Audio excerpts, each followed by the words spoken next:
Hello everybody, welcome back to Dark Souls part whatever, who cares. Hello Freelance, say hello. My puppet, my flesh puppet. Okay, she has pretty eyes, I forgot about that. Okay, so... Keen-eyed readers? Why do I have readers in my head? I went over that sentence like 5 times trying to think of it. Keen-eyed viewers, yes, thank you brain. Notice I didn't pick this up, which I actually thought about after recording. And I actually remember stopping and thinking, no one's even going to notice that I didn't pick that up. There will not be a single person in the comments that does, because no one ever thinks about this item. Except for, like, weirdos like me that go around picking up every damn thing in the game. Well, then it turned out, yeah, there's like 1 or 2 people that actually did remember, so good on you, weirdos. Hey, Solaire, are you in there? You in there, Solaire? Wait, where is he? Solaire, where are you? There he is. Here's Solaire. Isn't it nice that you can see through this? Completely pointless. Completely pointless. Just like this entire playthrough. Yes, sir. Yes, sir. Yes, sir.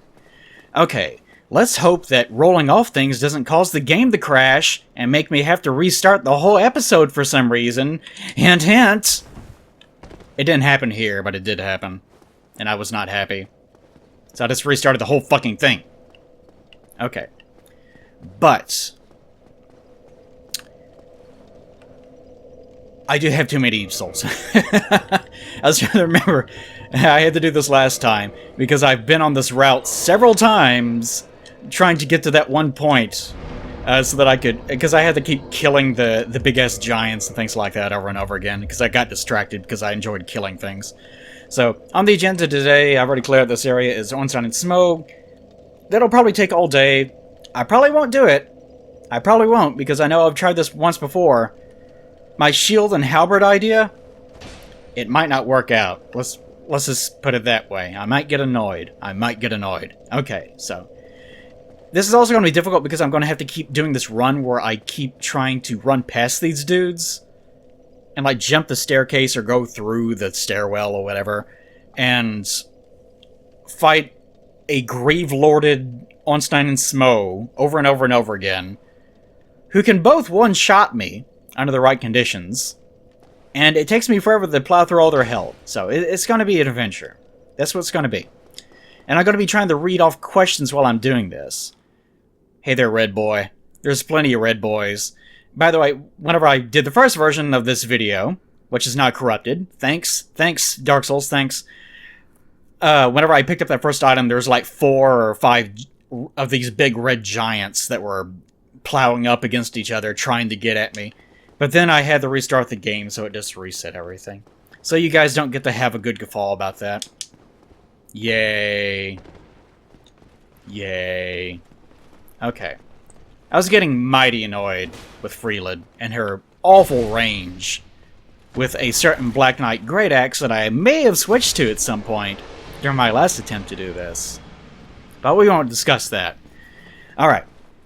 Let's instead go through the questions and whatnot, which last time I did not organize, which prompted even more confusion and anger within me, in my soul, whenever I was trying to record this last time. But since I've actually organized them. So, Zyrodark says a little correction on the statue being painted, which I barely even remember even stating the first time. And Orlando is clearly modeled after the Duomo of Milano, which I mentioned in my prior playthrough. And that was created far enough from the future of the ancient Greek nonsense that they were not aware that those statues were painted. So as a result, those are actually meant to be marble statues. Hey, Gravelord, assholes! Oh, many adventures are going to be had today.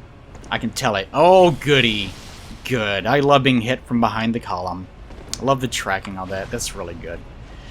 Now, what's going to make this extra fun is the fact that I usually kill Smoke first, because Ornstein drops an item, and Smoke doesn't do that. Smoke just has his armor, which I don't give a shit about. And I'm barely even paying attention now, because I'm just... Yeah, I'm not even paying attention to what I'm talking about. Ornstein drops an item.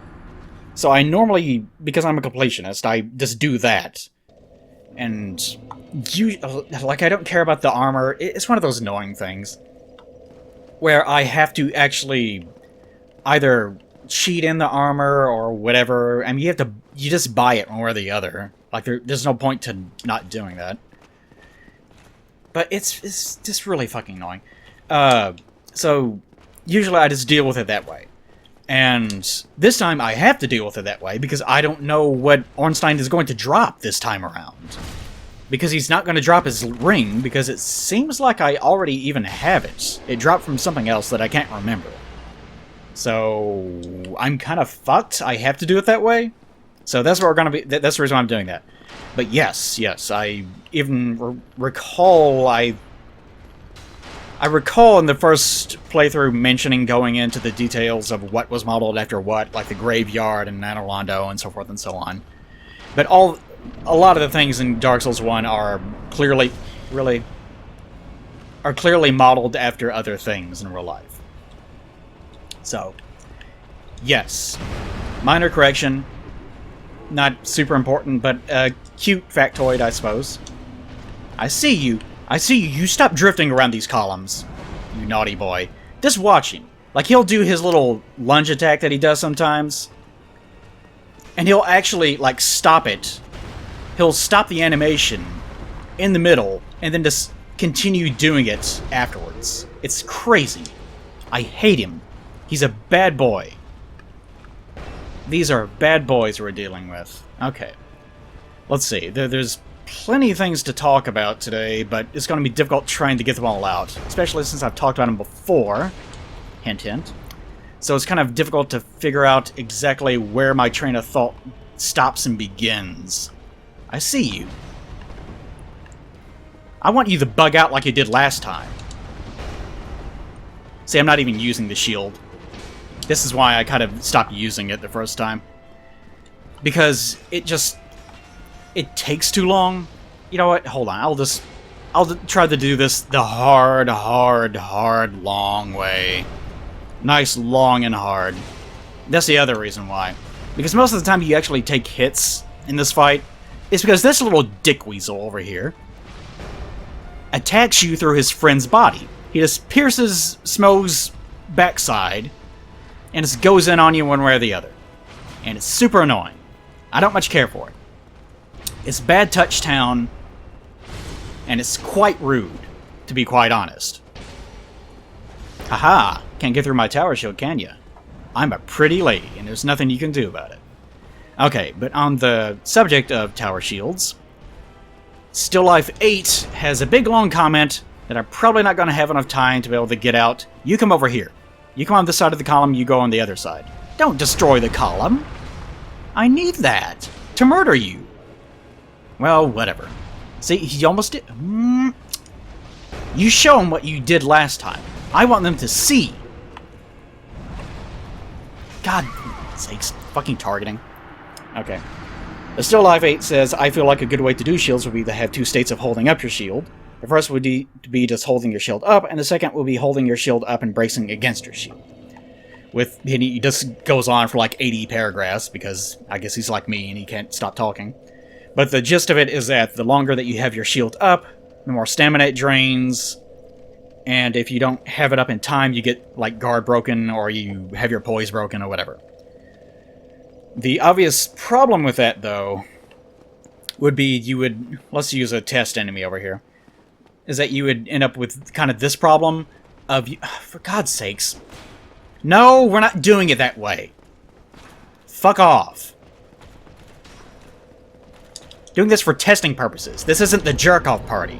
I'm gonna fuck up his thing. No, you're not. Reset.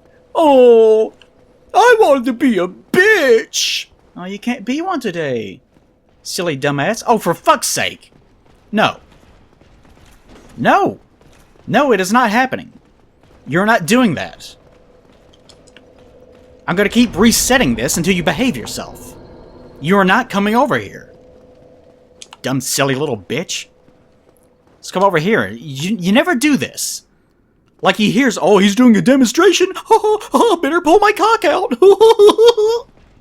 Okay. What the hell was I even... Okay, the shield thing.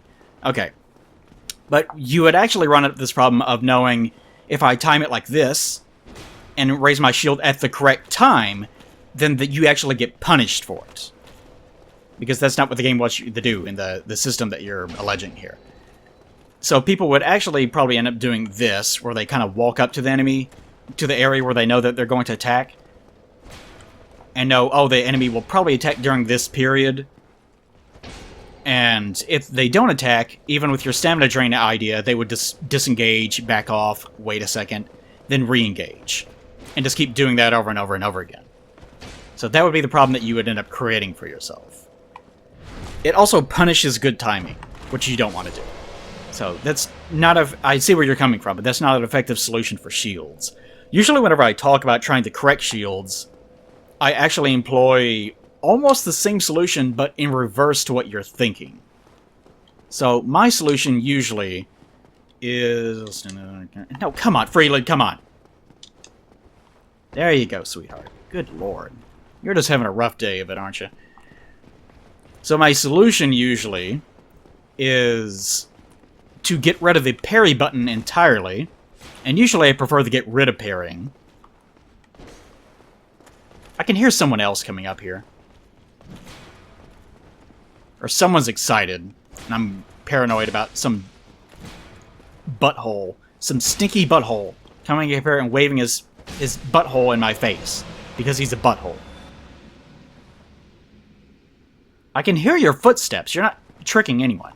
Anyways, parrying is an entirely different discussion, but one of the things I would like to accomplish is to get rid of parrying sort of as it is now, and have it be more of a long-term thing that you achieve through combat. Like if you, not like this, but just as an example, so like if you have good blocks, like a perfect block on someone 3 times in a row or something. Like that's not a good solution, but you get what I'm saying. It's more of a long-term thing that's achievable. Sort of like guard breaking. Like if you wear someone's stamina down to the point where you can guard break them, and then you can riposte them, that's sort of more where I would use that sort of Dark Souls-ism with that. But an actual parry in real life is not something where someone falls on their butt and then you can wail on them or anything like that. An actual parry is just more just blocking, as we might think of it in Dark Souls. You got it. No! No, come on! I really hate that attack. That's way too much. Come on, let me at least get behind something. I don't know what I think about that. Is it a good thing that they're allowed to attack you right out the gate like that, or is it a bad thing? I was talking about the fact that in... Come on. That in Sins... I wanted to pick that up. What the hell? How did it get through? That in Sins it's a bad idea to put those 2 snake men right out of the gate because they don't give you a chance to respond and you've never seen them before. Ornstein Smo, sort of the same problem. I don't think it's okay that Ornstein can just slide up to you and hit you right out the gate. I get why, and lots of people love the fact that he can do that. Ho ho, isn't it funny? And yeah, it's kind of funny, but probably not the best. Probably not something they probably should have done. Probably. I'm not going to say for sure, though. But anyways, yeah, as far as the blocking system goes, I usually do the reverse, where I think I want it so that if you just hold your shield up, you can hold it up as long as you want to, but it's the whole idea is your enemy sees through what you're trying to accomplish and is able to break your guard more easily. So you might lose more stability that way, lose more stamina, so forth and so on. Damn it. See, I can't do that. Son of a bitch. No. Don't do it twice in a row.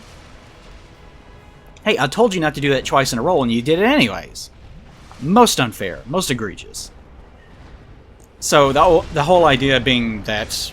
See, it can hit his hammer, and it counts... It slides into his hitbox, but it doesn't actually do any damage. See, doing that shit again. Naughty Ornstein. Naughty Catman. He's not even a real Catman. He's a big liar is what he is. Smo's not even a fat man himself. He's not actually fat. He's like fucking ripped. And he's huge. Because of all that humanity that he's been ingesting. Such naughty liar boys. Okay. But the whole idea is if you perfect block, if you time your block correctly at just the right time, then it's actually... That's more how blocking should actually work. You actually perform a perfect block, and that's how you differentiate between good and bad shields and so forth and so on. Having it work in reverse probably is kind of defeats the whole purpose. It would make people, again, just go to rolling, because rolling always works. Why would you ever not roll? Where is the other one? Okay, here it is. Gotta concentrate for a second. Okay.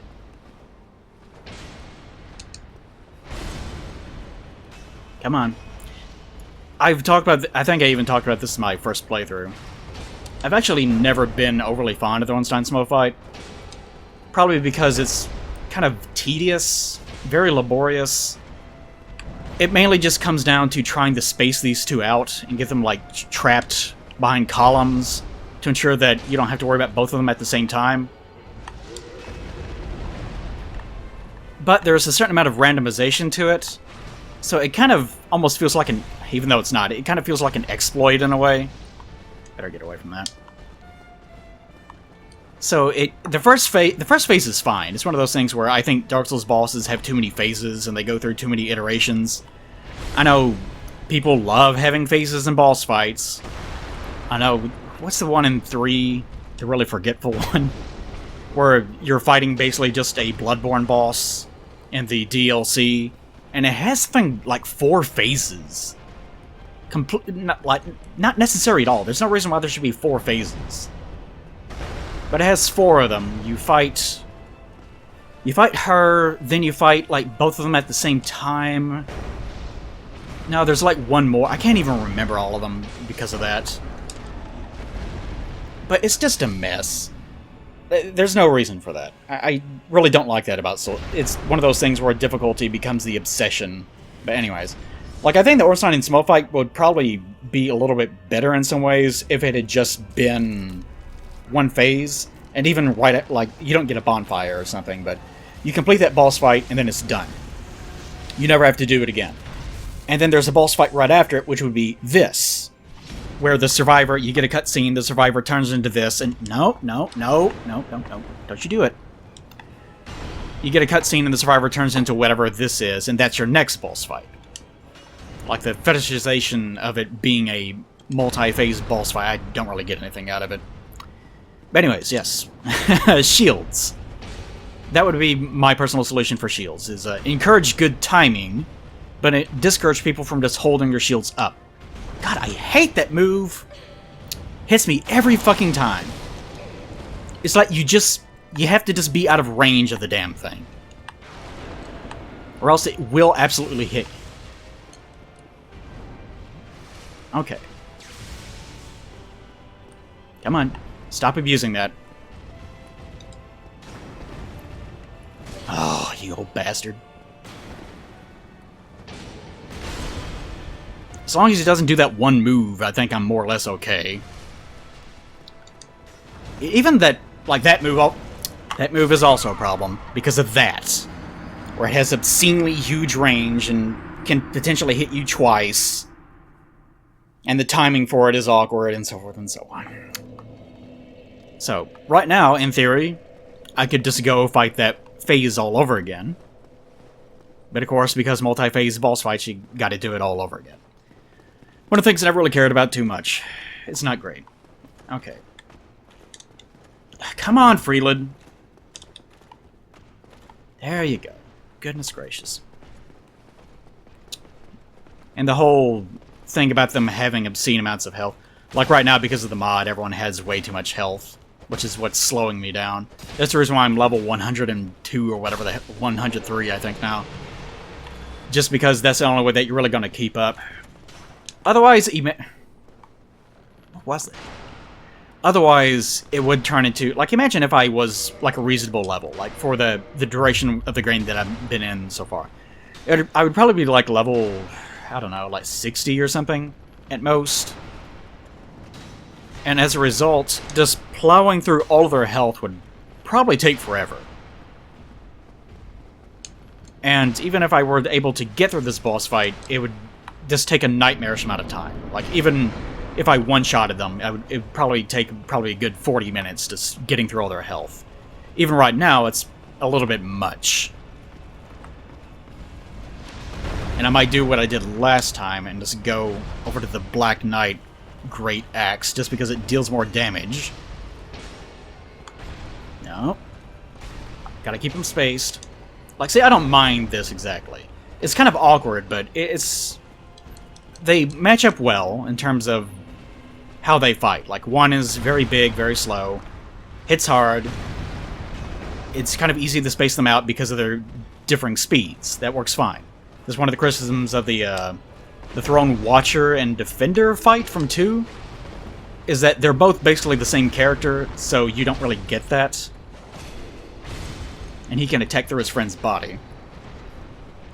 So as a result, that fight doesn't quite work as well as it could have. Will you stop? Doesn't work as well as it could have. So this part of the boss fight is actually fine. It's more the final part of it that I've never really cared for. And it's this one can drag on a little bit too long. That's my main problem with this fight.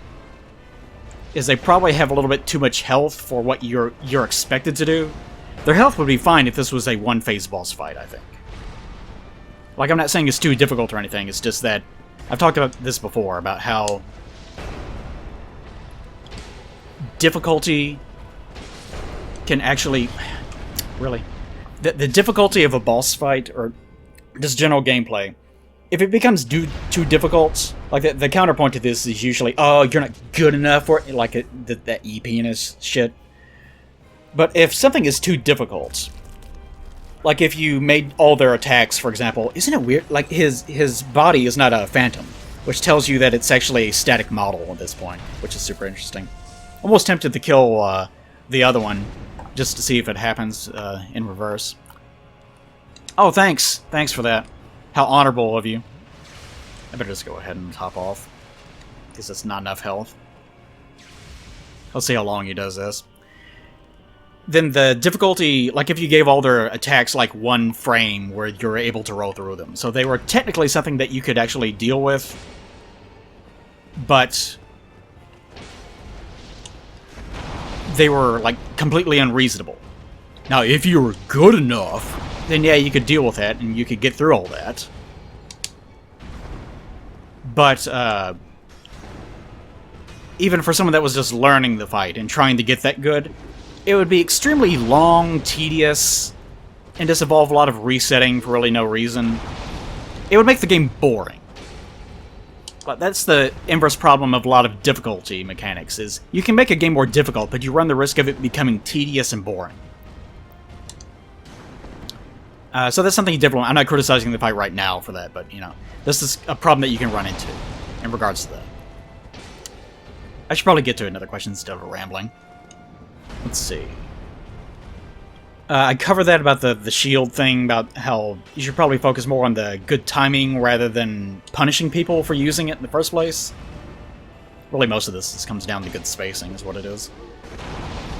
There was a lot of discussion about mimics, which is kind of weird because the actual episode where I asked people to discuss it, people didn't really bother discussing it. And the one where I kind of topped off and said, alright, that's my final solution, although it's not a perfect solution, that's the one everyone wanted to respond to for some reason. You just have to get one attack in and then reset over and over and over again. But several people actually answered and responded to that. Katelek says, I love your anglerfish mimic idea, but what if instead it spawns a couple minutes after the enemy is killed? I see where you're coming from with that idea, because even whenever I was talking about it, I said that's not a perfect solution because you still... Like, it feels good to kill someone and then pick up an item right off their body, right? And people even do this dance where they kill an enemy and, like, do this. Like, go in a circle around their body because they're waiting for the item to proc. And, if you start creating mimics out of things like that, you kind of run the risk of making the game a little bit too obnoxious. And I think I mentioned that whenever I was even bringing up the idea in the first place.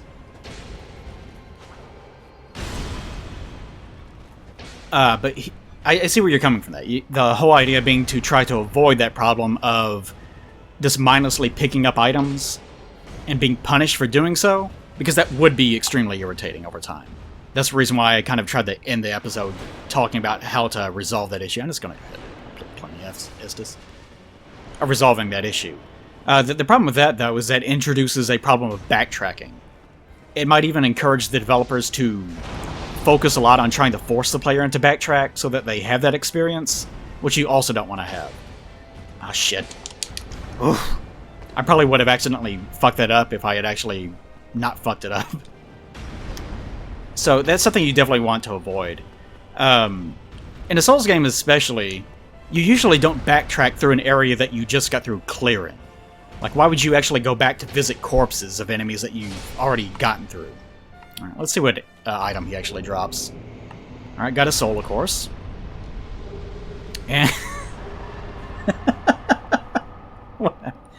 Why did I even think it was going to be something interesting? And a soul of a lost undead. At least I got one humanity. Fantastic. Okay, so long, Gwen. Guinevere. Gwendolyn, not pictured. And Nameless King, who's a zombie right now. And also, so long... Dark Souls 3 anime movie reference lady, whose name I can't remember because of how incredibly unimportant she is. You were actually a daughter too that we never even knew about. Just like in Star Trek Discovery, one of the main characters is going to be the sister of Spock that we never knew about because she was adopted. Yeah, that's actually a thing. They're actually doing that. It's so stupid. It sounds like fan fiction. Because it is. It's just stupid fan fiction. Don't do that. Don't... Like, whenever people complain about Dark Souls 3, that's one of the things they're complaining. It sounds like fan fiction because that's usually how fan fiction goes. A fan will take an idea from the original game or novel or movie or whatever, and they'll take, like, the main characters. Wait, did I ever do that? I never did that. I haven't done the Black Eye thing yet. Alright, well, I guess we'll do that. They'll take that idea, and, actually, how much? 65,000. Alright, let's go ahead and top it off. And they'll say, like, my character is actually the daughter of the two main characters that had love interests. They'll try to... Like, it doesn't even have to be them. It doesn't even have to be the character that they're writing. It doesn't have to be self-insert. But even if they're making a sequel, it's so common to not use new information, but to just draw directly from the original source material and not develop it at all. Like, to just not even attempt to develop it. You know what? Go ahead and just kindle the shit out of this. Why not? That's kind of a thing that the Souls games kind of did, too. How did I even get on... I can't even remember how I got on that. It doesn't matter, but anyways. Back to the original thing. About liking the mimic idea, but it creates that problem. Yes, it does create that problem. I completely agree that it creates that problem. But making it so that it spans a couple minutes later doesn't really resolve that problem either. It just creates a new problem of backtracking. And people may not even... Like, I get the idea that you'll go back, oh, I never picked up this item, and you run up and try to pick it up. But it still creates that problem of the first time that a player becomes aware that there are those kinds of enemies in the game, they're just going to say, oh, it's just one of those enemies, who cares? Merc's Mashup says similarly, there's another problem with your anglerfish item mimic idea. It doesn't address the issue you brought up of the player only having the, oh shit, that was an enemy moment once, which I just mentioned. But yes, I completely agree. And again, I think I mentioned that the first time around. But that's just an issue. Like, it's one of the main... That's the core problem with the whole mimic concept. No matter what you do with it, you're just gonna get that thing once. From that point on, you're going to be completely aware of it. Oh, God. You're going to be completely aware of it. This guy's gonna come through, and there's something fun. There's no way of avoiding this, is there? No. Alright, come on, dick face. You with the face of a dick, whose auto-tracking is amazing, and whose shield apparently works no matter where he's facing, because he's a little cheating bastard. What do you think you're doing? No, you're not going to escape after you barged in here, trying to start a fight. No. No. And you're not gonna heal either. That's the other bitch move you do. You big, fat, stupid bitch. Big old saucy little whore. Trying to wedge himself into a corner where he can heal himself, no doubt. Yeah, go ahead, try it.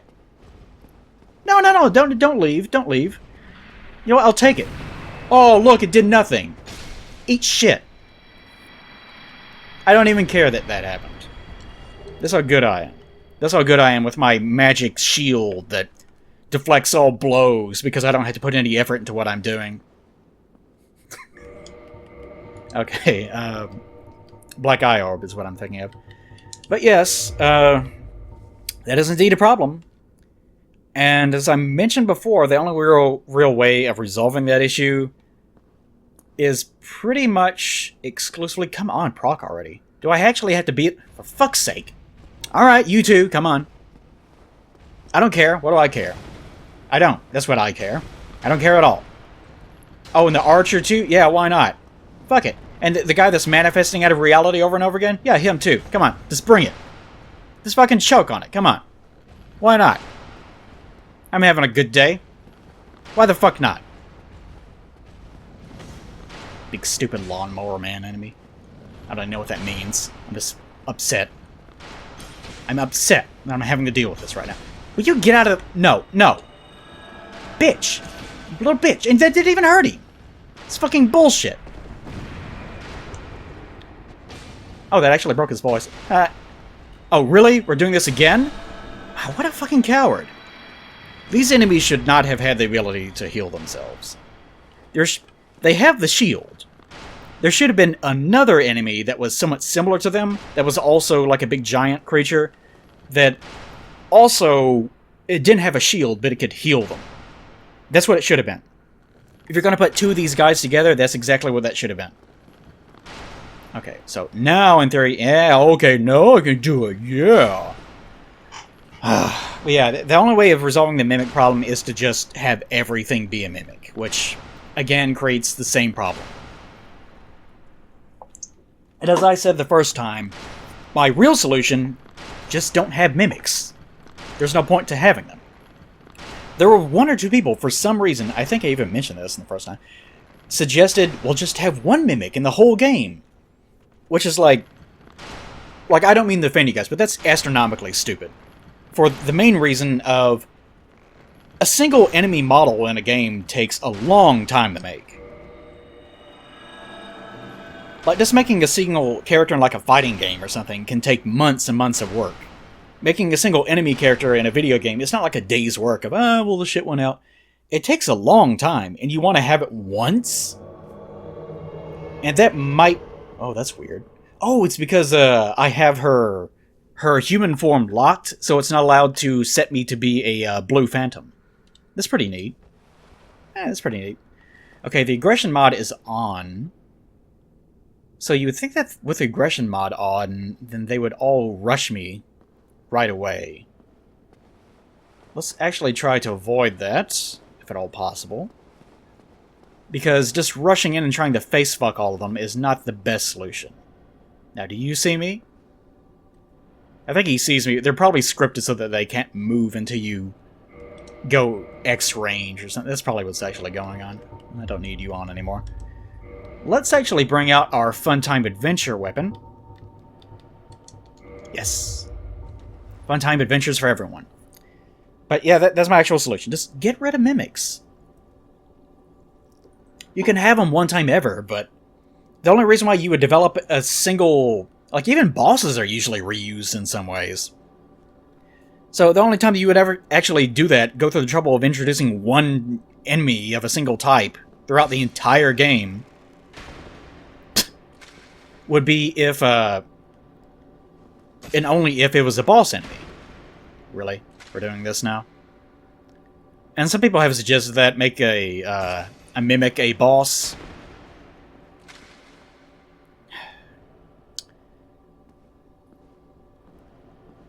And that would be fine, but it defeats the whole purpose of doing it in the first place, right?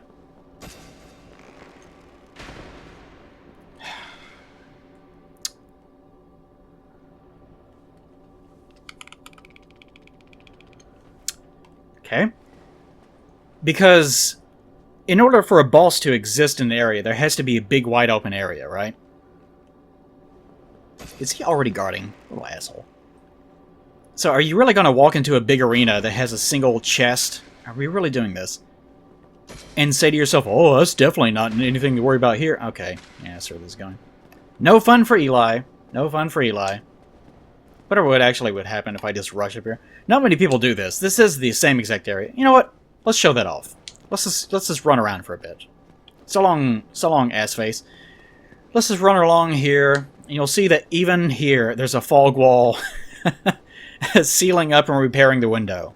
If you ever wondered about that, yeah, I've done this before. I knew that was here, but it's just one of those weird things where the game doesn't want you to go outside of a certain, like, loading area, so you're not allowed to do that. I could actually probably break the game and just clip myself out, but it would probably be the same area, except there are no enemies in it, and you might get to a certain point where you're not allowed to load anymore. So it might actually create a bunch of technical issues that I don't want to have to deal with. What was that? What the hell was that? What did I just take damage from, mystically? Was there an enemy nearby that was not an... What the fuck? Am I taking damage from my own arrows suddenly? Wait! I know why. I know why. Well, I think I know why. Watch. Hold on. This might be stupid, but I'm gonna make an assumption here. Yes. Nope, never mind. I thought it was because I was not flagged as being a phantom, so they actually could not see me as being an enemy? No, come on, Freeland, don't do that. But no, it turns out I'm just stupid. What the hell? Okay, hold on. Can they damage me? Okay, yeah. I guess we're all just friends now. Here, I'll just eat it. Oh, you can't do anything. So this is the downside of doing the, you're always human all the time mod. You can't get flagged as an enemy in these situations. So let's just chill out here for a while, shall we? We're all friends here. We all like killing Shride maidens. Yeah, we're all good. So, anyways, that's my solution to the mimics. Completely eradicate them. And even if you have a boss mimic, you still have the problem of walking to a big area, there's a single chest sitting in the middle of a giant area. What are you gonna think? Even if you don't think the chest itself is an enemy... Okay, I'm getting tired of you, though. Even if you don't think the chest itself is an enemy... You know what? I wonder if I could get them to fall off. What if I could push them? Like, regardless? No, I can't interact with them anyways. What if I could get them to fuck up? Yes, yes! Oh, that's shitty! Look at that! They all have fall control on natively. I forgot about that. Every single one of them. So none of them can be cheesed out by forcing the fall off edges. Dark Souls developed from Soft. From Soft. That's not okay. Okay, let's see if we can get them to reset, actually. But yeah, that's why you don't do that. Mimics are just a bad idea from a gameplay perspective. They're good narrative devices. And they're good for that one-time experience. But other than that, I just don't have any use for them. They're just not particularly useful. I'm gonna get you. A lot of people say that this sorcerer... I wonder if he's exhausted all of his spell charges. That's pretty funny. If he has. Or has he? Nah, he's got more. Of course he has more. But this is one of the... God, what's his name?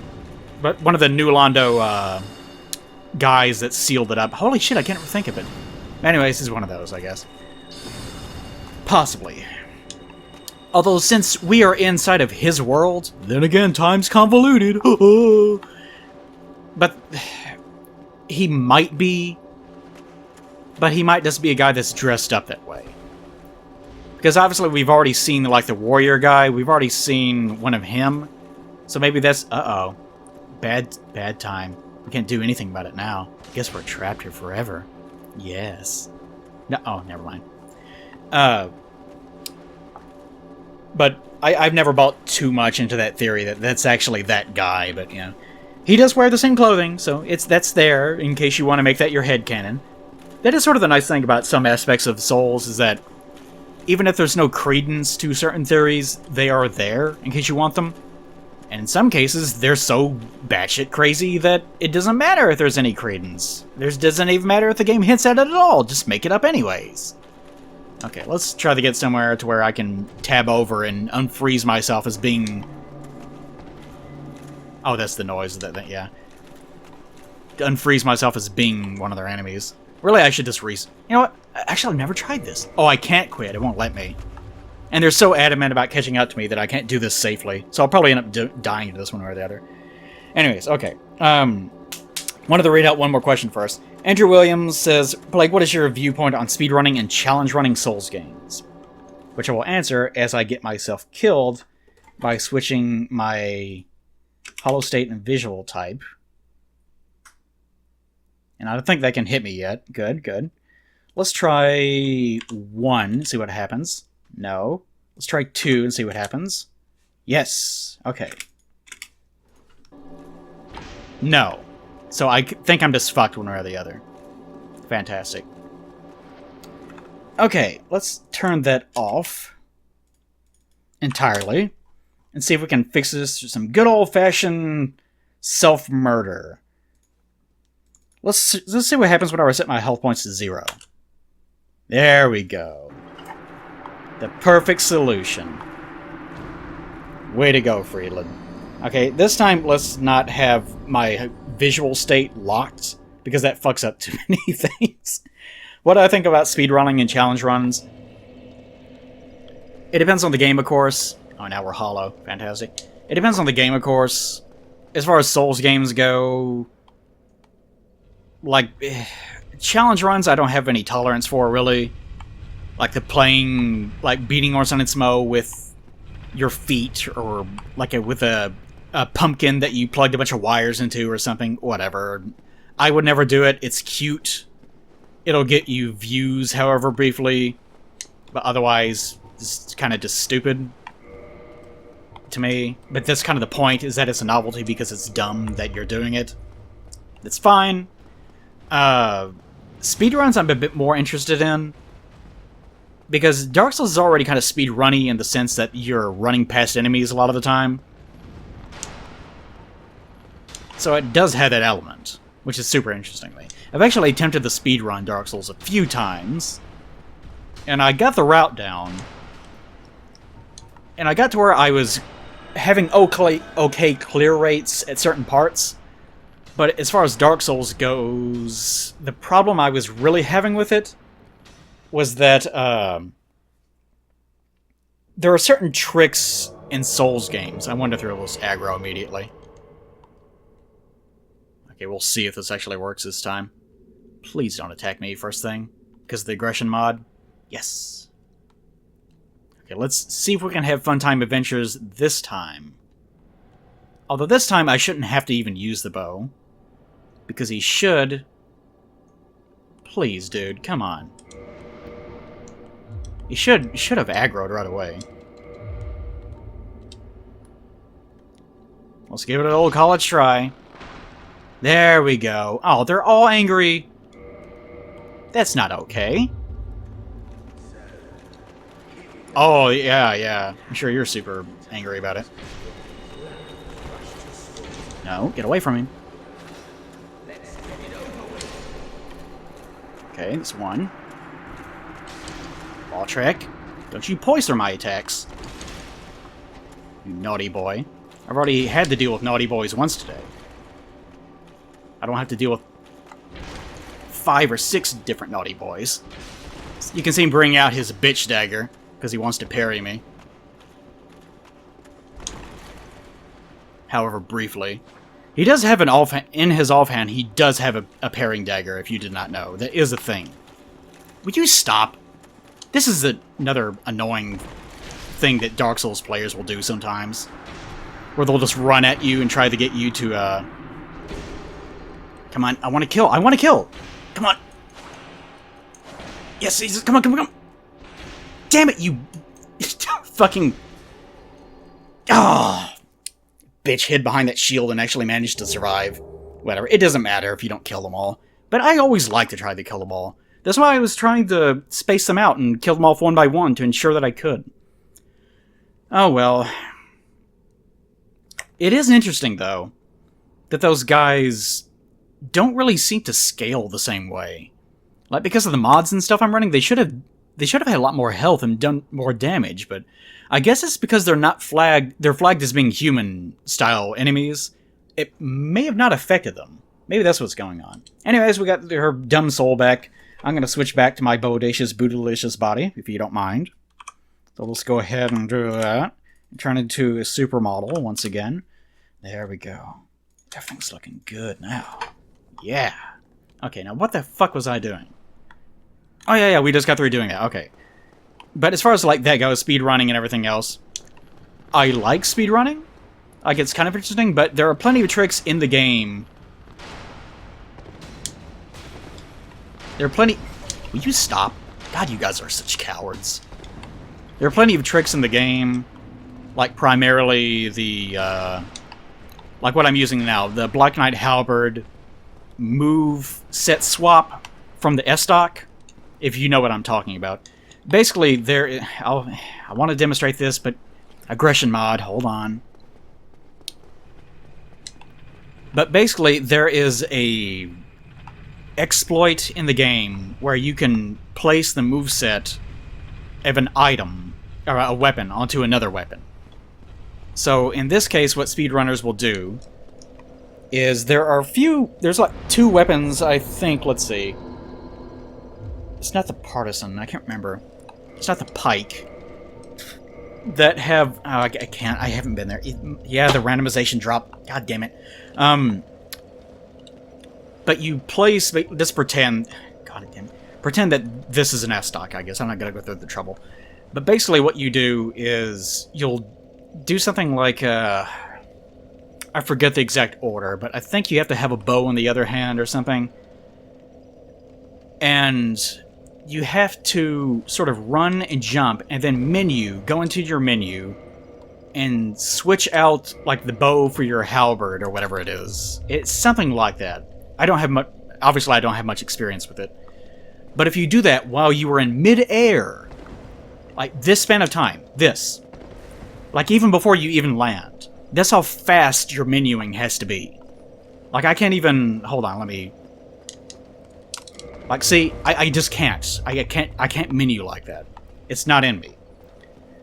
Because I can't do exploits like that, which are basically mandatory if you want to do real speedruns of anything, then I just don't speedrun. I just can't. I don't have young person hands, and I'm not the kind of person that obsessed over that from day one, so his motor skills are just deeply wired into being able to do it. So, that's my particular problem with speedrunning. I do like the idea of speedrunning, because it just trivializes so much of the game. It depends on what kind of game it is, too. Let's actually... Come on. I want to actually level up one time. But in the case of Dark Souls, since so many enemies can just be, you know, maneuvered around, then I do like that aspect of it. That is interesting. Challenge runs, I don't really have any tolerance for challenge runs, because, like I was talking about earlier about how difficulty can create the problem of the game becoming boring, 67,000, can actually make the game become boring. That's what challenge runs are to me. They're just boring. They just come down to, it's the same game, the exact same experience, except now instead of using a real weapon, you're using, like, your hand, or you're using a soup ladle or something. And it just becomes this slog of just, well, instead of hitting the enemy 30 times, this time you have to hit him 300 times. So, to me, there's no value in that. It's just boring and tedious. So, that's kind of my opinion on that. If you were wondering. Which you were, because you asked. Yes. Chris, actually... Hold on, I'll do this first. Because I'm sure people get outraged. Outrage! Outrage! He no get boobies! Outrage! Even the doors have knockers. Ooh. Wow, even her, even the stuff down here is classified as being part of her model.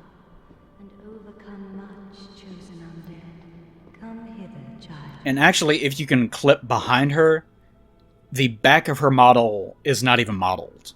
Like, it's just missing. There's nothing there, if I recall correctly. Actually, I think Nick even showed... Yeah, Nick shows that off. Because I have this mod, I've never used it before. I could do it right now if I wanted to. It's a enemy vac that basically just moves all the enemies in the area of the area that you've loaded in into your location above you and freezes them in place. So he does that and he walks behind and he sees that, there's just nothing there. So that's a good example. So if you want that, go see whenever he gets into Titty Room and you'll see that. Her kind of frilly thing kind of looks like the edge of pie crust. What if it tastes just as good?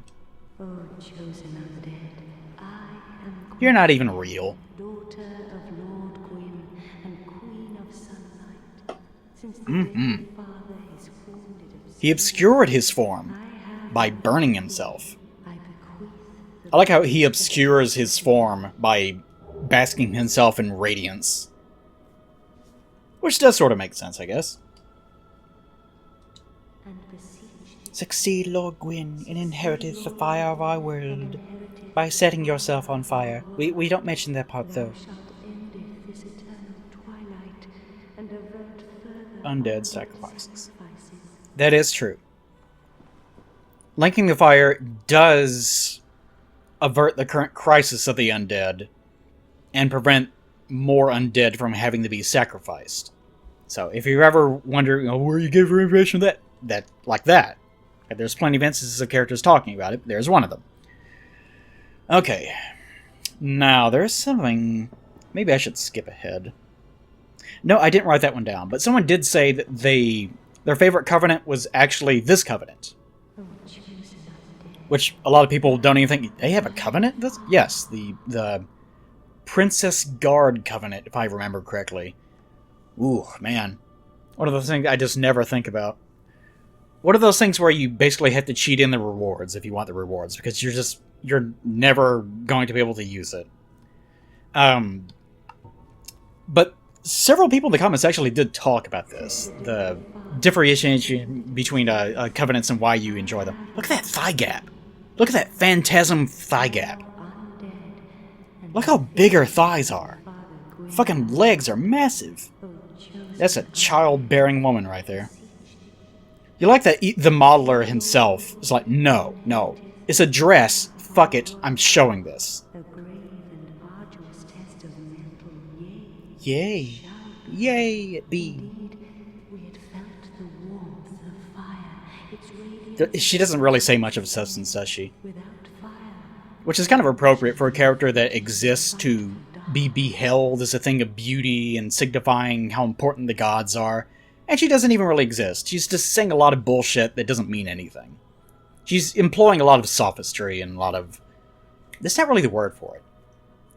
I don't think there is an English word for it, where you try to bullshit something to make it sound like it's super important and very, like, it's just so grand and amazing, there's no way you can understand it. Like...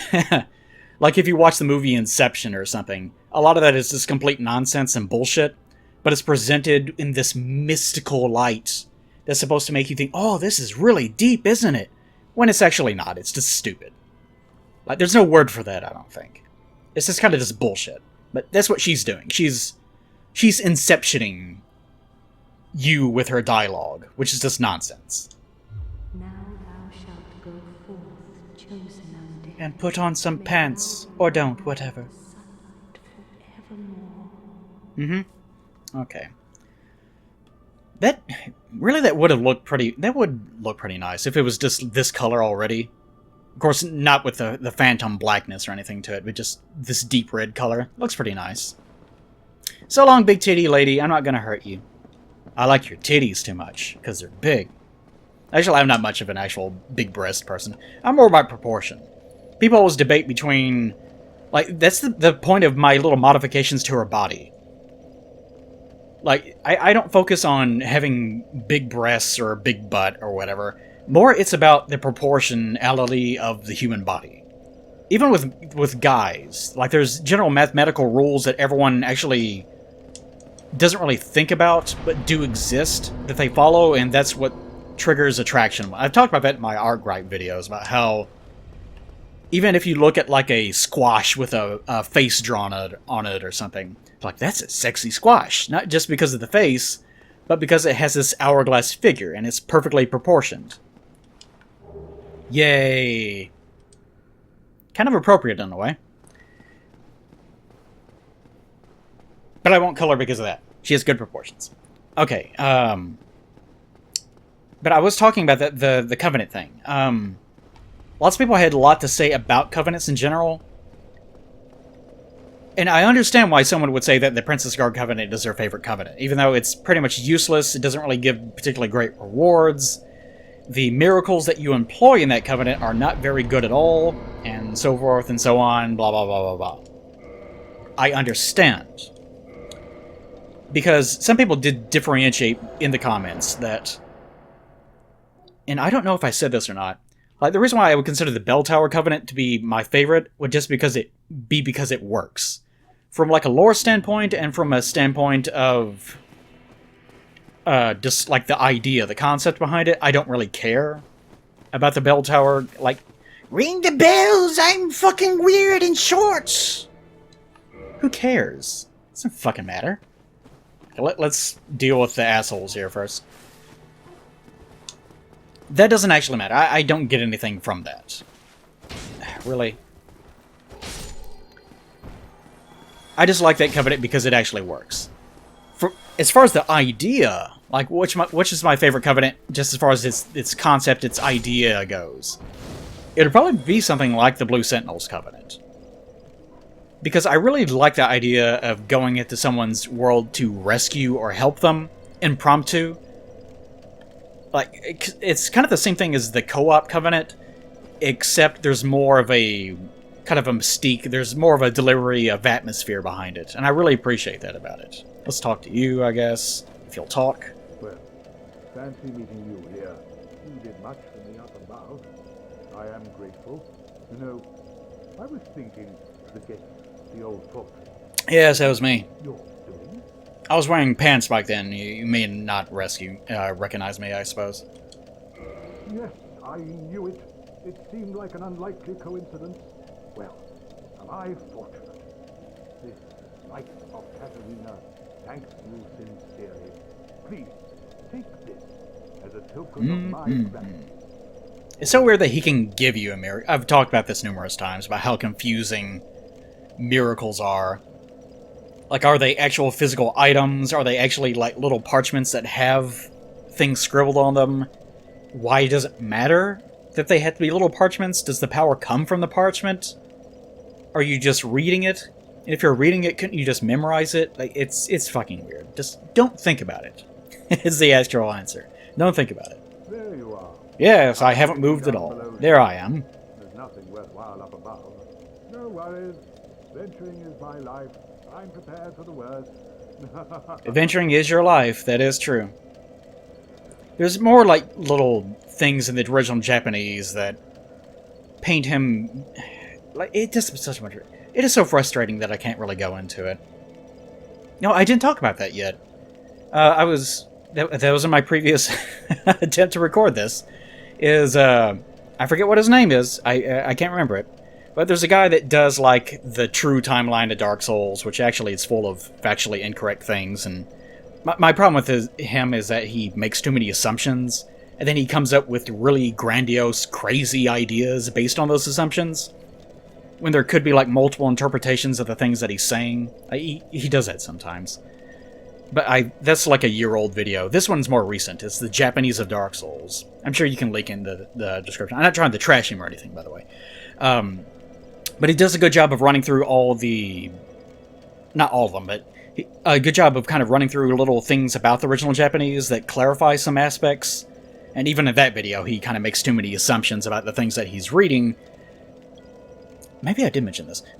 But there's lots of things in the game that I would love to be able to go through and do a Japanese run, where I just look at what's being translated and explain why the difference between translations actually means more, and so forth and so on. But I just can't do that. It takes me too long. I have to sit down and translate everything by hand because I don't speak Japanese, so it's just a nightmare for me. But anyways, there's things about the original Japanese that do clarify things about him a little bit more and kind of paint him more and more as just being a foot soldier and things like that. Super disappointing that I can't really go into it because there's just no way for me to without spending hours on each single line of dialogue. And even then I would have to get a native speaker to actually explain the minutia of things. Super frustrating. One of the aspects of the game that I'll never be able to explore, unfortunately. Anyways, but I understand as far as covenants go, why people would prefer a covenant that doesn't work. Like some other people said, my favorite is the Blue Sentinels covenant, for the same reason that I said. Because it's a super cool covenant, even though they keep ruining it over and over and over again by making the people that you are summoned in to help require wearing a ring or being part of another covenant, which is completely unnecessary. There's never a reason why they should have done that, but they just keep doing it. I don't know why they do that. Even before like 2 came out and before 3 came out, because they made the same mistake twice in a row, they released information beforehand that said you had to be part of this covenant or else you won't be summoned in, blah blah blah. They explained it, and everyone that was following pre-release information pointed to that and said, that's not going to work, you just ruined the covenant. You can't do that. And of course, it's dead on day 1, every single time. They never learned their lesson about it. It's so frustrating. It's the thing with dealing with a Japanese company. I don't know what it is about Japanese companies. Japanese companies either will never make the same game twice. Like, Nintendo is very bad about this, where, well, we already made Zelda. Why would we make it the same way? That's the reason why Zelda 2 was like a side-scroller. Because they thought, well, we already made it. Why would we want to improve it? Just make a completely different game. And they keep doing that. Or they're like FromSoft or whatever team makes Splatoon, I found out recently, where they just keep making, or Pokemon, oh god, Pokemon's a great example, where they just make the same game over and over and over and over again for years. And they refuse to make any large changes that would actually greatly improve the game. And Japanese companies are also very insular. They don't listen to their fans. They don't care what anyone else has to say. That is their thing. They're going to do what they want to do. It doesn't matter if you have the most well-reasoned argument about why they shouldn't be doing something in the world. They are not going to do it. And they're just obstinate like that. I don't know what it is about it, but that's one of the reasons why they, like the Blue Sentinel thing, it just keeps happening. That's why. But I understand the Covenant thing. There's a difference between a Covenant working and a Covenant being a good idea. Plenty of Covenants in the Souls games are good ideas that were implemented very, very poorly. Thank you. I am Anastasia of Astora. Now I can continue my duty as a keeper. But I only hope that my impure tongue does not offend. So she had her tongue cut out, and she actually believes there's a good reason why. You have to wonder what exactly she was saying that made them want to cut her tongue out in the first place. And imprison her here, too. Like, how do they even get here to imprison her in the first place? Unless she was already... Unless she's very, very old. And she was actually a denizen of, like, New Londo or Ulasil. And during the last outbreak of an undead curse, she was placed here before everyone kind of went to shit. I could see that. Because it's kind of hard to imagine someone actually flying in here and then leaving. Because how the hell would they even get here? As far as we know, it's impossible to reach here without Velka's help. So, it makes more sense to actually think that she was actually originally a habit of Ulasil or something like that. And she even sort of wears Ulasilian-type clothing. But then again, we also see in the opening, supposedly her, hovering over like an undead, but that's a deep rabbit hole. But anyways, yeah. It's something to think about, at least. There's no absolutes, but it's something to think about. Forgive me. I don't want to talk. Stop talking to me. I am impure. My tongue never intended. So she's never died for now. Please, if you have any heart, leave me be. I wish not to speak. So she later on once you get to the point where you can actually link the first flame, she does say, now you can undo the curse and I can finally die as a human. Which, by the way, that's another like lore bit that a lot of people ignore, that whenever the undead curse is lifted, then all the undead no longer are undead, so they can't just live forever whenever the undead curse has been dispelled. I don't know if they all fall down instantly and die, but if they ever are killed, they don't reform in Estus anymore. So, people sometimes ignore that, but more to the point, she buys into everything that's going on as far as linking the first flame and everything goes. She believes everything the church says. Which is kind of interesting, because if they did cut out her tongue, it was probably because she was actually saying something about the church that they didn't like. So even though she's completely bought into it, maybe she has her own doubts. Again, just interesting. Maybe not necessarily that, but it's still pretty interesting. Forgive me about the. By the way, if you don't know what's actually going on with her, like, how did she not have a tongue and then she does? It's because undead, like, we're not invincible. We don't heal. We're not Wolverine, like, as undead. Where should I go? I'm not sure. We don't heal over time. The whole idea is that... What the hell? Really? The whole idea is that we're ordinary humans. Except that whenever we die, we reform at bonfires. And that's really the only difference between a human and an undead, aside from the whole... Over time, you start to hollow, blah, blah, blah nonsense. So, at one point, her tongue was cut out. And of course, she never healed it because she had never been killed. But Lautrec just killed her, so as a result, whenever her body reformed, which it did as soon as we put her soul back where it belonged, or... Don't try to question that too much, that also doesn't really make a lot of sense. But as soon as we gave up possession of actually holding the soul, which how that works is also confusing, then her body reformed, is more the point. Like, it's just a game mechanic thing, I imagine. There you are. I'll be And down now, I could go down to Blight Town. He should be down there. I'm pretty sure. Let's do that. That'll be the thing that I do while I talk. Okay. Yes, lots of people were talking about the Covenant system. Another person asks, Adam Stanley, says, Plague, what do you think of the Rat King Covenant? And I wanted to bring that up because, like, the aura that she has, the Gravelord aura, which is what she actually has. The Gravelord Covenant in Dark Souls 1 obviously did not work too well. The Rat Covenant is basically the replacement for that Covenant in Dark Souls 2. It's one of those cases where they actually... It's one of those things. They didn't...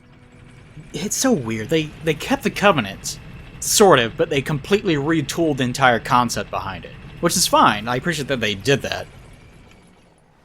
But the idea of the Gravelord Covenant itself was fine. I should probably send this. No, I'll keep it here, whatever. But the idea behind the Gravelord Covenant was more or less okay. The idea that you can actually... place more enemies inside of someone else's world, and they're, like, stronger or whatever, that's fine, but the main problem with the Gravelord Covenant was, first of all, you physically never see it. Like, you don't get to actually see the results of your hard work of fucking around with people. Which I think was not really a good thing on their part. I keep getting this popping in my headphone for some reason I don't understand. So, their solution to that, I guess, was to completely give up on the actual mechanics of the Covenant. I think there are ways that you could have fixed it, but that's another subject. But the idea behind the Gravelord, or the Rat Covenant, sorry, is very similar. Come on, over here. There we go. It's very, very similar. I do like the idea of the Rat Covenant, although it is very limiting. It's very limiting because there's just those couple of places where you can actually do it. And once you sort of get through that area once, there's not much of a reason why you should have to go back as a player that's not being summoned into the other person's world. there's not much of a reason why you should be summoned back in. Like, you want to leave as soon as possible. But I do like that Covenant. One of my favorite things to do in 2, actually, was to just go into other people's worlds and try to do runs. It didn't really benefit me, I just liked doing it. So I did like the Rat Covenant more or less. I didn't like its theming. Like the whole, we're dirty rats. Because we have the kingdom of rats, we love to bask in shit because we love doo-doo. And so forth and so on. A large club. I didn't really like that. I thought that was kind of stupid. Especially for Dark Souls. Just kind of came out of left field. Like, really? They're talking rats now? Like, sure, there's Elvina, but she's not really a cat. She's just kind of weird. And now there's just rats? And they're... like, they're enemies of people because of some kingdom? What? What are you talking about? It's one of those things. Just it's super weird. But as far as its mechanics go, I did like the mechanics of that Covenant. That is a good Covenant. There are ways of improving it, I think. Like, I think it focused a little bit too much on the trap aspect of it. Unless it should have focused a little bit more on the aspect of being summoned into another person's world. Really, I prefer Covenants where no one's at risk. I know that's not very Dark Soulsy. Really. I know that's not very Dark Soulsy, but I really appreciate... Oh, where'd it go? I appreciate it whenever you don't have to really worry too much about that. Oh, there you are. What are you doing down here? Go on, get out of here. Trying to get down here and talk to Sigmire is going to be a problem. Because of how many enemies are going to be down here trying to get at me. Get up all inside of this. But yeah, I really like the Right Covenant. Could be improved, but a lot of things in Souls could be improved. And again, that's not a really criticism, that's sort of a designer's eye sort of thing. A lot of people don't really... They can't really find that distinction inside of themselves. Some people are just born to be consumers, I think. Where they can't think about things objectively in terms of design. That it's okay to like something, but also criticize it. It's just not in them. That seems super weird to me, but it's just true, people, I guess. But this is part of the design. Like, you have to like something and also be able to look at it and go, there's problems with this, and we can make it better than it even was. What the fuck? And we can make it better than it was in the first place. And that's a great skill to have, because a lot of people, if they... God damn it. Where'd you even come from? If they like something, then it's like if they admit to themselves that there's issues with it, that somehow diminishes that love or something. It's not something I understand. I don't understand people like that. For God's sakes. Really? This is getting out of hand quickly. I'm going to have to get rid of all of them.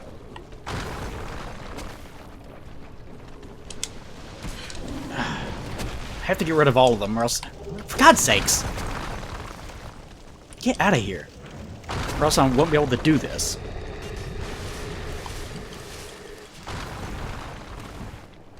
So I'm gonna have to concentrate for a second. Hold on. God's sakes. Fucking iframes. Okay, come on. No, not the boulder. Come on. What? Oh, I'm in between him and his fucking rock. Oh, for God's sakes. Hold on. This is getting really bad. I know what I'm gonna do. I don't want to sit at the bonfire, because I've already made some progress, and I don't want to have to do this twice. Plus, I could probably homeward bone back, if it comes to that. Let's actually, hopefully, maybe, possibly, eliminate some of these guys in the process. Backstab, please. Nope. Oh, really? Come on. Concentrate. What was I even talking about? I can't remember what I was talking about because I locked in too much. Oh, yeah, but some people can't differentiate between those two things. But yeah, the Covenant, the Right Covenant, it could be improved in some ways, but it is a good Covenant. There are some that actually did work pretty well, and it seems like most of them were in 2. Get the feeling that 1 or 2 people that had more control decisions in that game were good decision makers in some aspects. But that's the thing about 2. It's very much so more of a multiplayer game. But there's too much mean shit in 2. There's too much of ho ho ho this ho ho ho ho. And it gets really obnoxious very quickly. Dark Souls 2 is way more of a video game. It's just, this is a video game. We don't give a shit if it's a world or not. This is a fucking video game. And part of that is the Covenants. They did a lot better job of... Like, Miyazaki's just not very good in terms of designing systems. He's more about just delivering information. But whoever had more control in Dark Souls 2 did a better job of that. Come on, trigger the... There we go. That's what I'm talking about. How my R1 button sometimes just decides that it's not going to do anything. No. Come on. But that was a good Covenant. Okay. Chris asks... Well, he doesn't ask, but he says, I wonder if people should be notified whenever they get invaded. And of course, I'm sure lots of people are outraged that he would even suggest such a thing. But I've actually wondered that myself sometimes. There was a rumor very early on in... 2, I think. It might have been 3, I can't remember which one. That if you wore a certain ring... Man, you're going for range, aren't you, buddy? If you wore a certain ring, then it would actually make it so that the host was not identified that you were invading them. Which was not true, of course. But that was a rumor. Which would have made it a super powerful ring if that actually was true. Like, as far as the summoning system works now, it would not be a good idea. Because invaders already have... Sorry. Invaders already have... Invaders already have way too much power as it is. Because they are working with the enemies and the environment against you, the player. They are essentially you, the player, except they have more PvP experience. They have better equipment. They are actually prepared. They don't care about their own lives. They don't have to worry about it. They don't have to worry about their resources. There's just a lot working against them. You know the red ones look bigger to me than the gray ones? I don't think they are. That would be super interesting if they were. I think they might be. Are they actually slightly bigger than the ordinary ones? No, it's probably like a weird lighting thing that I'm looking at. Surely not.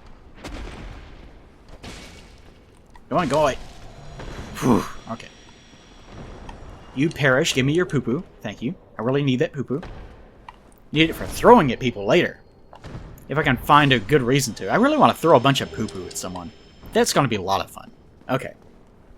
So maybe we've slowly weaned this area down so that we can actually go talk to our buddy over here. If he's even down here. I'm pretty sure that he is, but he may not be. But I think that in a better system of invasions, and I've talked about this before, but if the invasion system was a little bit better, a little less aggressive, and a little less about impromptu PvP, balanced PvP, if it was a little less about that and more about, like I made this recommendation before, of like the idea of inhabiting having a covenant where you inhabit other basic enemies' bodies, and the fact that you're the one controlling basic enemies makes you more powerful, and you sort of jump in between... God's sakes.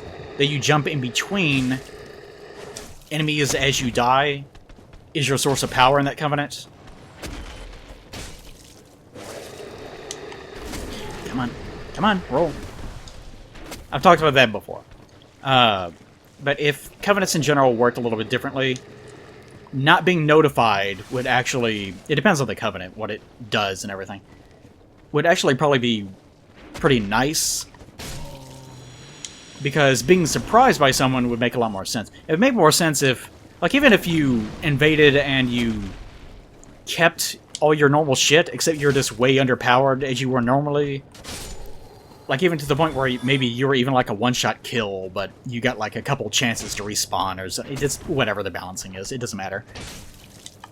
Then then not notifying someone whenever they're being invaded would probably work a bit better. It just depends on how you handle it. But as it is, you absolutely do need to be invaded, to be notified whenever you're invaded, or else the whole system falls apart. It becomes way too difficult for players to deal with it if an invader can just come in with every advantage in the universe possibly conceivable and just, you know, face fuck you whenever you're not even prepared or even aware that they even exist. Even people that are kind of just standing there looking at something on their cell phone or talking to someone or something like that, they would have to quit all the time because of just not being notified that someone is going to attack them. There's her buddy. There he is. For God's sakes. There we go.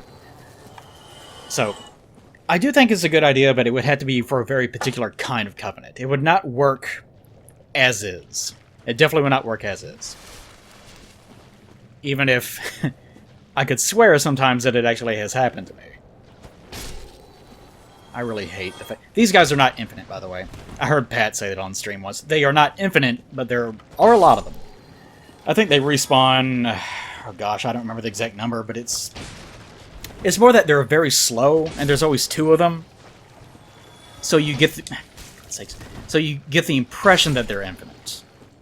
But actually, it seems like there might be like 8, maybe 10 or something that you have to go through before you actually run... Go away! Go away! Before you actually start running out of them. Fine, just be poison. I don't fucking care. Pick it up. God. Okay, let's run over here and talk to asshole before more bullshit starts appearing out of thin air. Okay. Wow, I'm rolling fast now, aren't I? Okay. I've got to... Oh, God's sakes. Wake up. Wake up. Oh, God. Wake up. Wake up. Excuse me, I was so absorbed in thought I just Drifted away. Alright, Dobie Gray, you're in serious danger. Ah, fuck's sake. This is the bad thing about this aggression mod. This is the reason why you don't do this. Like the aggression mod, not a great idea for general gameplay, primarily because of this reason. Get away from him, you idiot! Don't you attack him. He's too stupid to know that you're doing it. And get the hell out of here. Christ, can't even have a discussion with my... Can't even have a discussion with my friend without some assholes trying to attack me behind my back. Okay, Lewis Johnson says, I'd say with regards to the covenants that you need to decide if there's going to be covenants for build rewards or covenants for story purposes, which I already discussed once before, sort of. But yes, there's a definite difference between a covenant that is for the sake of story and covenant that is, like, better designed from a technical standpoint. I appreciate covenants that are technically sound. You can have both. But there are plenty of covenants in these games that they're obviously more story-oriented, and you can tell that Miyazaki did not give very much thought. You know how I've gotten on to some of you guys before about how you'll come up with an idea that you didn't really think through that much, and there's a very glaring problem with it, and even whenever I'm giving suggestions in this playthrough, like in the prior part where I was talking about whatever it is, and I started saying, well, here's the problem with the thing that I just suggested. And I'm thinking out loud and going through and saying, alright, here's the problem, here's this other problem. And some of you in the comments are even like, well, who cares? Just do it anyways. Stop overthinking it. You can't. That's not good design. And Miyazaki has that same problem.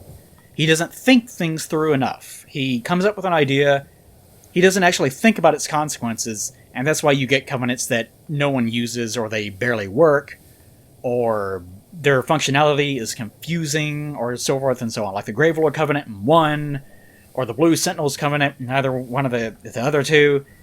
They just don't work because he didn't think it through. That's what good design is all about. You have to be self-critical, or things won't work. You have to do that. And Miyazaki he doesn't do it. He doesn't put the work in. He's concerned about other things. Excuse me, I was so absorbed in thought I just drifted away. You see, I'm actually in a bit Do I even have any? I've made it this far, but I'm short on antidotes. I better fucking have... It doesn't matter, I'll just cheat some in if I don't. By my knighthood, Because I'm an I'm asshole. ashamed to ask, but can you spare a few scraps of moss? Yes. And I would have been livid. A if it said, oh, you don't have any. This Knight of Katarina expresses his deepest gratitude. I shall not forget. Here, have my shield. Take I'll clone it, because it's the internet. It's not really piracy, you see. You're making a copy. That's right. That's right. our fates Sigma. seem entwined. You're very smart. Perhaps this too is the will of Lord Gwyn. So he is also an inherit of Lord Gwyn, which is very fitting for his character because he's not too bright, and he's more about... That does kind of sum up the followers of Lord Gwyn, doesn't it? That he considers himself to be one thing, but he's never really evaluated himself as closely as he should have. So his self-image is destroyed over time. That's probably more the reason why Miyazaki had his character be the way that it is. Because Sigmire here, his self-image and his image of... Not so much the gods, but his self-image is destroyed over time. And in the game, your image of what the gods are supposed to be is also destroyed over time. Like the facade, the veil of what it means to be the person that you believe yourself to be is slowly eroded away. That's sort of the ongoing theme with all the characters and the setting. That's a good sign of good characterization and good setting. It's whenever they unify each other and one reflects the other. So in the case of Sigmire, he believes himself to be this, but actually the facade of who he is sort of eroding over time. But maybe there was a little bit of truth to it, and maybe he's exaggerating its problems, or he's losing too much of himself in the process, or something like that. And the same might be true of the gods, that sure, they're telling you a lie, but maybe they're right anyways. See how the themes sort of unite with one another? That's a good example. He's a good character. I've said that. I said that every single time that we've seen him, and I'll say it again the next time we see him, because fuck you, I love this character. He's a good man. Poison swamp, like quicksand in there.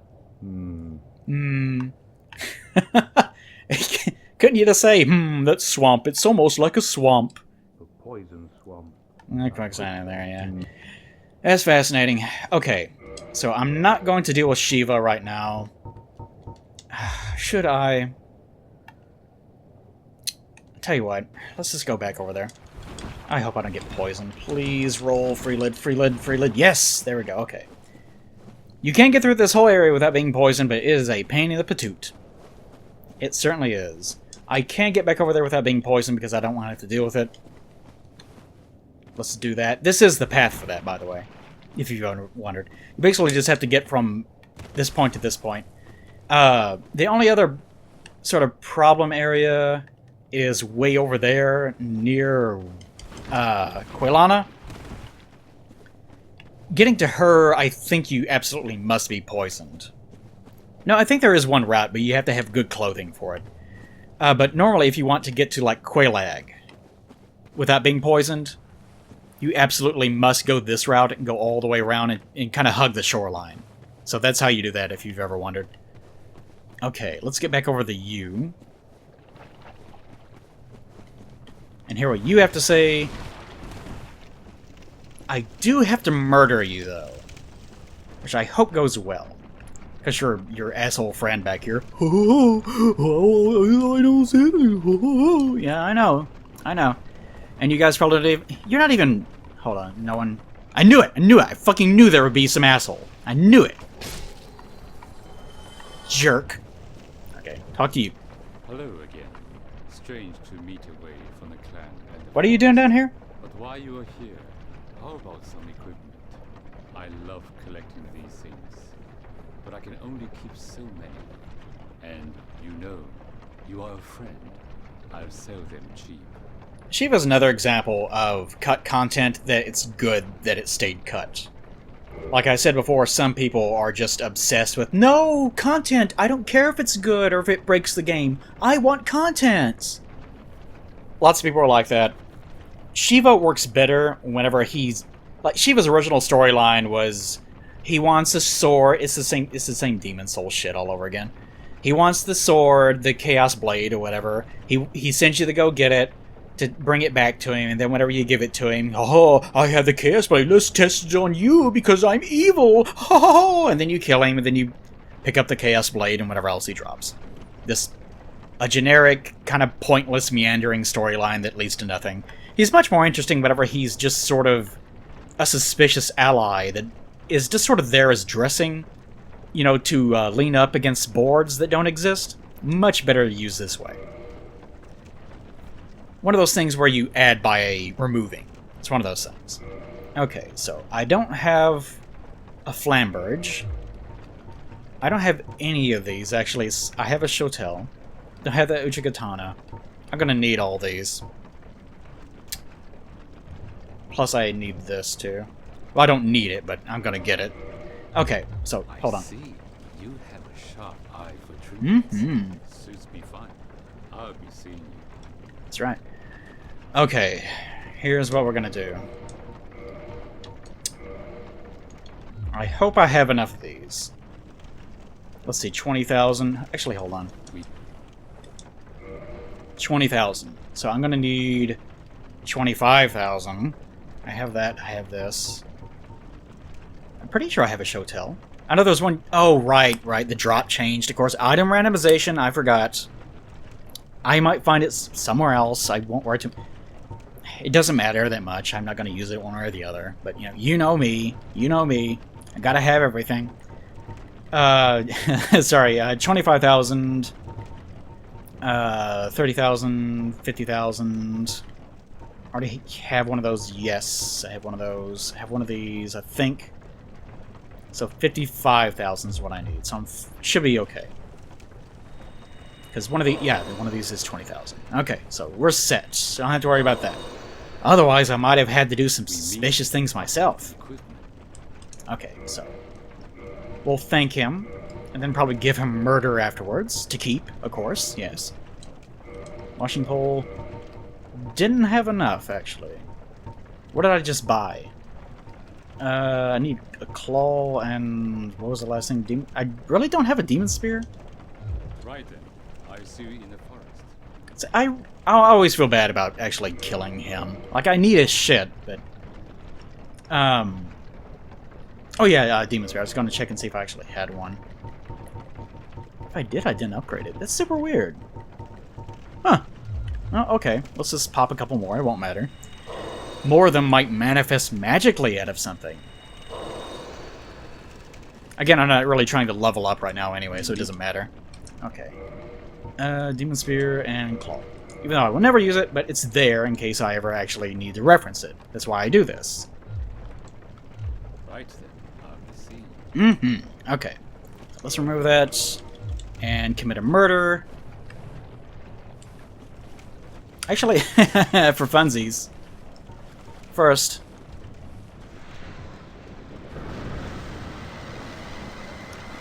Let's see if they actually get really pissed off at this.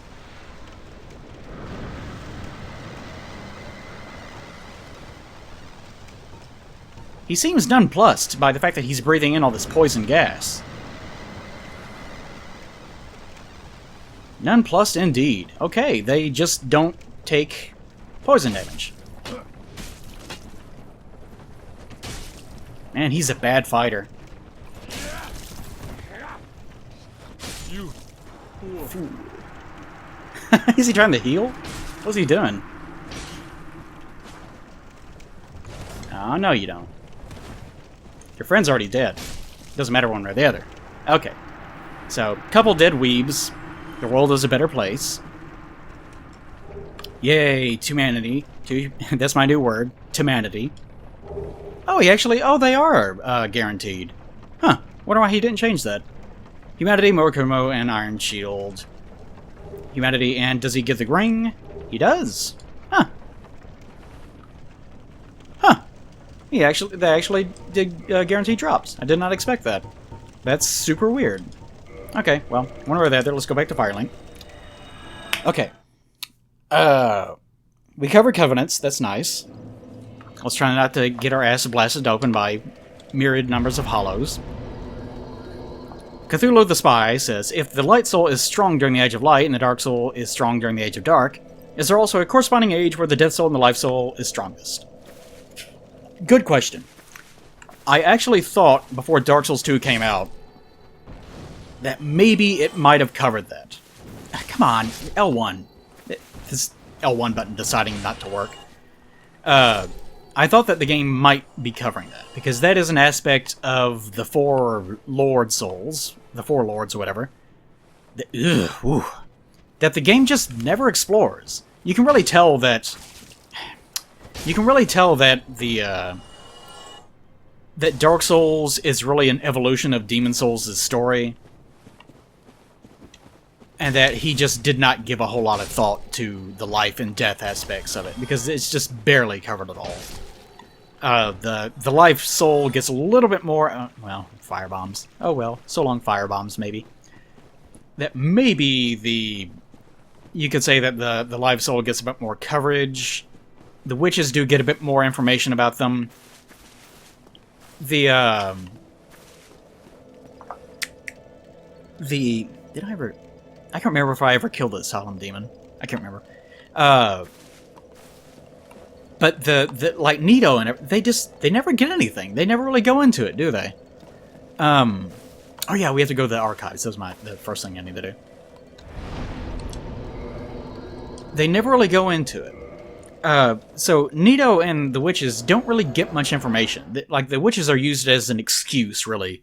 Just, they're the source of demons. That's the whole point behind the witches. They just exist because we need demons. Where did demons come from? And Miyazaki in early drafts, I'm sure, is like, well, I want to also include witches because I like witches, and those were in Demon Souls too. Like, for obvious reasons. So I kind of think they just evolved out of that, and that's the reason why they don't really get much, like, as witches themselves. Like, their culture, what they do, why they're doing what they're doing. They don't really get much coverage. And I think that the reason why Nito existed is just because, well, there's one aspect of the soul, and I'm using this right now. May as well have a fourth one, or else it won't be balanced. And if my excuse for demons existing is the soul of life, there had to be a death soul, and so he just had it as being an afterthought. So they just never got developed. But as far as we can see, since the whole concept behind the setting is based around the idea of fire, I don't think that there is an era of death or life. I really don't think so. From what we see, anyways. If you wrote it that way, you definitely could. But, when would it happen? Like, if the flame is constantly burning brightly and then slowly diminishing into a dark age, at what point does it sort of just stop? Stay in one place, I guess? And then it becomes more about whether or not the flame is alive or it's a dead flame. Like, it doesn't really make any sense. It doesn't make any sense within the overall metaphor that Miyazaki was trying to construct with the setting. Which I think is actually kind of a flaw of the setting. But, it's one of those things where most people would think I'm reading too much into it, but no, it's basically the answer to that. I don't think that's the case. So you have received a revelation. Very auspicious. I hope for the best. I pray that through you, her wish will be granted. So apparently she doesn't realize that Guinevere is an illusion. Or maybe she does, and she has spoken to Gwendolyn. We learn later on that that's where she got her armor from. Otherwise, she's just a mess of humanity writhing around inside of her skin, supposedly. Even though you can take off her mask, but you're not really supposed to, so... So apparently she's done most of her communication through Gwendolyn. So it kind of makes you wonder how much she actually knows. But one way or the other, she's in on it. She doesn't really seem to care. Have you heard of Seath the Scale? That's where I'm going. In legend, he turned against the ancient dragons. He became Lord Gwyn's confidant, was granted dukedom, and was allowed to pursue his research. At the Regal Archives, he immersed himself in research on scales of immortality. The one thing that he did not have, but his very research drove him mad. The Archives... Alright, come on. A place for sinister experiments. Now... That's your explanation for where things come from. The Forbidden Archives. It looms over this land high atop the... Oh yeah, it's a huge mountain, isn't it? I should warn against even an approach. The guy that I was talking about before, whose name I can't remember, made a mention of that line of dialogue about how Seath was granted access. Actually, he doesn't even say that. He says that he was granted dukedom and allowed to pursue his research in the Regal Archives. And he made the claim that because it's called the Regal Archives, therefore it must have existed before that agreement was made. Therefore, all these other things. And he goes on to this crazy theory that he constructed. That's not a correlation. I just wanted to point out that it's called the Regal Archives because that's where the royal, like, information is stored. Even if it was built after that agreement, like he's trying to say that Anor Londo is X amount of years old, basically. That even if there was an agreement reached of, okay, Seath, you're a Duke now, you could still have it be called the Regal Archives by saying, alright, we'll give you all the documentation we have so far so that you can pursue your research. There's no correlation there. Like, it's one of those things where I'm talking about, don't make assumptions about things. And you can make assumptions and build a theory on it, but don't make the assumption that you are 100% correct. That's kind of the problem with this. Even whenever I'm talking about most of these things, if I can, I try to say, okay, this could be real, but this other thing could be real. Which I know frustrates a lot of you that just want me to run around just, enemy, buh. But, you know, that's what this is how I play games. If you require rest, Now's the kind, stupid. That's what the bonfire's for. I get it. Alright, the adventure begins once more. Maybe I'll try to get into the archives, and then we'll see what happens. But, in relation to the other thing that I asked, I'm trying to get through all my questions. Someone else asks, if I can find it. Oh, here it is. Poochie asks, you once remarked how Nita, where's Poochie, had nothing to gain by participating in Gwen's Dragon Crusade, which is true. There's no real reason for it. It just happened just for the sake of happening, as far as the setting construction goes. Which makes me wonder, do you think the bearers of the Lord Souls liked each other? Which is kind of an interesting question. And considering that, of course, this is one of those reading too much into things, once again. Did I never kill that mimic? Wait, did I never kill that mimic? Why would it not be dead? I could swore maybe I didn't. Huh. Well, I guess we'll find out. Well, we'll do this slowly for this one try. But it seems like since the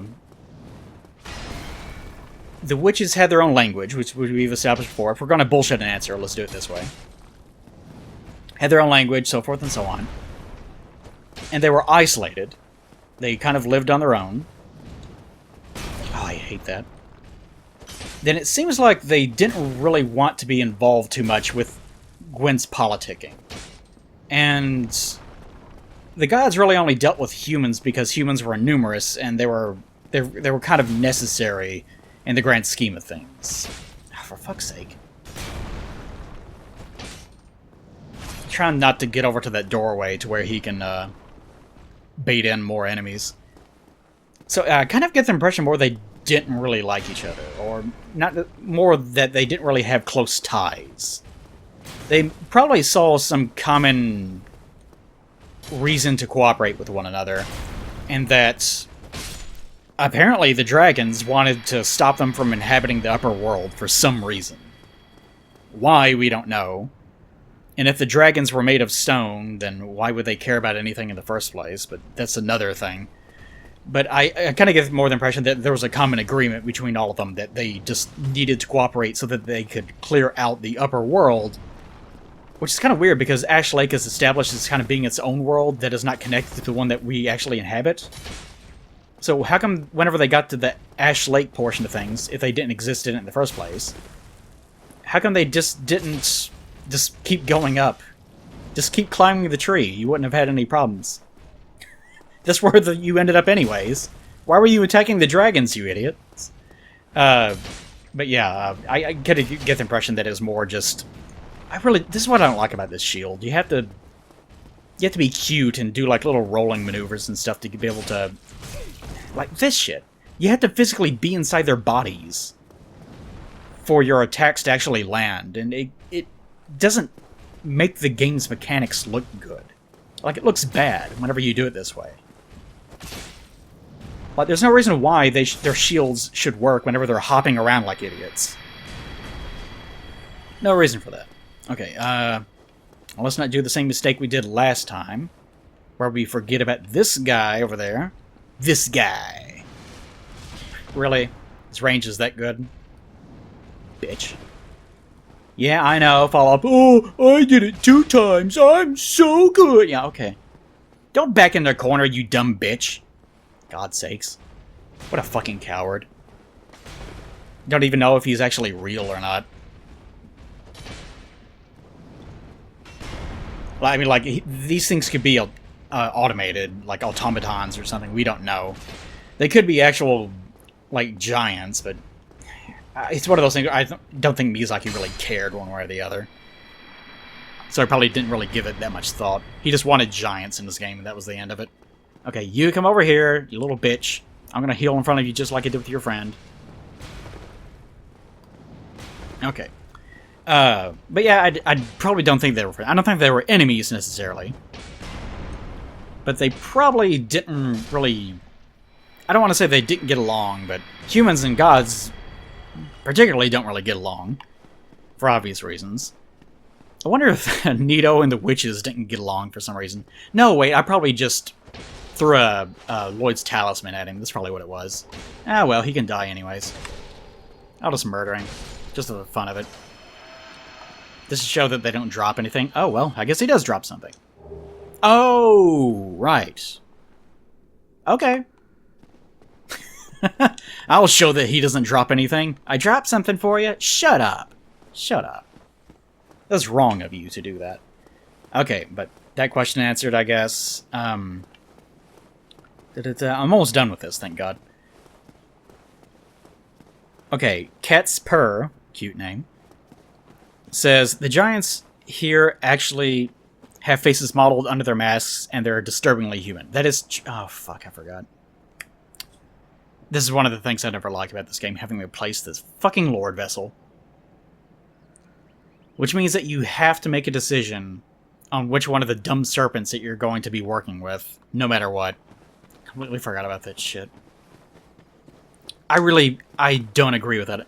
If it was up to me, if it was 100% up to me, the gates themselves would be placed at, like, the boss fog of the bosses. And you wouldn't be sealing off the individual areas at all. I can understand from a lore perspective why you would. Like, the archives up there, I could see Gwen sealing that off because, well, we don't want anyone breaking into our royal archives, whatever. Because they don't need to be in there, but still, it's just kind of annoying. Anyways, but yes, the giants actually do have their faces modeled, and they are pretty creepy looking. I have seen them. If I can find a picture, I will attempt to place it here. But if I didn't, then if you don't see one, that means I couldn't find it. Or I got lazy and just decided not to do it at all. Yay! But yes, the giants themselves do have actual faces modeled. Prior to Dark Souls 2 and 3.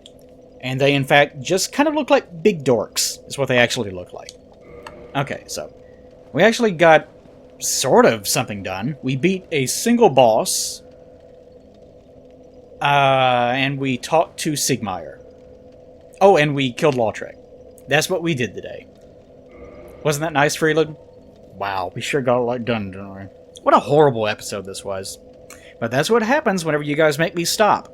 Like I said, if I did say this, I stopped because I'm trying to give people time to actually catch up, because too many people were complaining, they're so long! Your episodes are so long, it's hitting the back of my patience, and I can't catch up. So I'm giving people time to be able to catch up. So, there you go. That's what... Whenever I get out of a rhythm, it gets really strange. But anyways. Next time, we will place the Lord Vessel. You know what? You guys make the decision. Do you want me to go with... Do you want me to go with Kath, or do you want me to go with Frampt? It doesn't really matter. I think last time I went with Kath.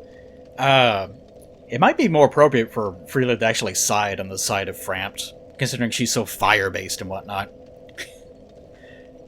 Oh no, poor Freeland. What's going to happen to you in the future?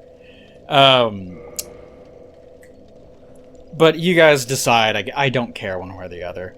Because even if it's Kath, I can just cheat in the fucking Sif ring, like I do usually. That's another stupid thing. That should not have been the way that it was. I understand why, but that from a gameplay perspective, that was wrong of them. Souls games should be more open. You shouldn't funnel people into being forced into making decisions like that. But if you're curious about what I mean about that, I'll explain it later. I hope no one asks in the comments so I don't have to explain it. I'll probably will anyways, but whatever. Next time, that's what we're going to be doing, placing the fucking Lord Vessel, and then we'll go beat off onto Seath, because we do have to go to the archives, because that's where all the large embers and the very large embers are actually contained, unfortunately. So, that's what we're going to be doing. Okay? Okay. Now go away. Go away!